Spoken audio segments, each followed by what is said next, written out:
Hello and welcome to the latest edition of my studio poetry diary. And today I'm starting my studio day with a speech of Shakespeare, which I did in a show a few years ago and has been rattling round my head these last few days for reasons which will become apparent. Never has Shakespeare seemed more our contemporary. It's actually a fascinating historical document in its own right because it's the only play script which is thought to contain an example of Shakespeare's own handwriting. The main plays have come down to us in copied form, the quarto and folio editions. But this is from a play by a now almost completely forgotten writer called Anthony Munday, which it seems that Shakespeare was called in to troubleshoot in about 1603 or 1604. It's called The Book of Sir Thomas More, and it tells the story of Henry VIII's loyal chancellor, whom he later had executed, of course. 3 precious pages survive in what has been corroborated as William Shakespeare's own handwriting. This is a facsimile, but the original is in the British Museum. And it includes 140 lines in the middle of the action when Thomas More is called upon to address a mob which is assembled in St. Martin's Fields in London, what's now Trafalgar Square. It's effectively an anti-immigration riot, because what the mob is protesting about is the arrival in their midst of migrants, or wretched strangers, as Shakespeare calls them. Thomas More is about to start speaking when someone shouts out from the crowd, "Have them removed." In modern parlance, perhaps, "send them back." To which Shakespeare gives Thomas More these words in response: "Grant them removed.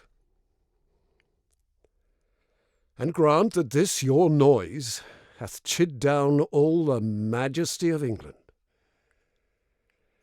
Imagine that you see the wretched strangers, their babies at their backs and their poor luggage plodding to the ports and coasts for transportation, and that you sit as kings in your desires, authority quite silent by your brawl, and you in ruff of your opinions clothed. What had you got?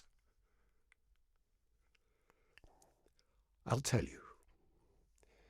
You had taught how insolence and strong hand should prevail, how order should be quelled, and by this pattern not one of you should live an aged man, but other ruffians, as their fancies wrought, by self-same hand, self-reasons, and self-right, would shark on you.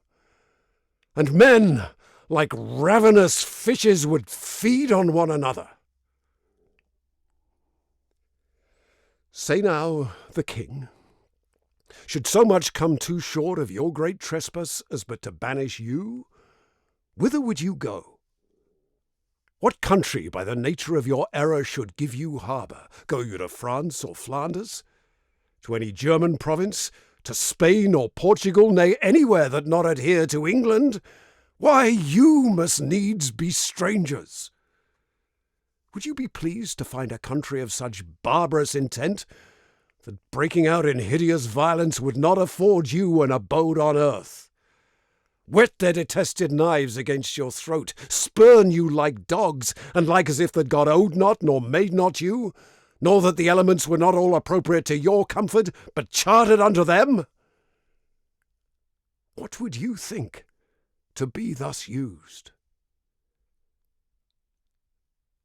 This is the stranger's case, and this your mountainish inhumanity.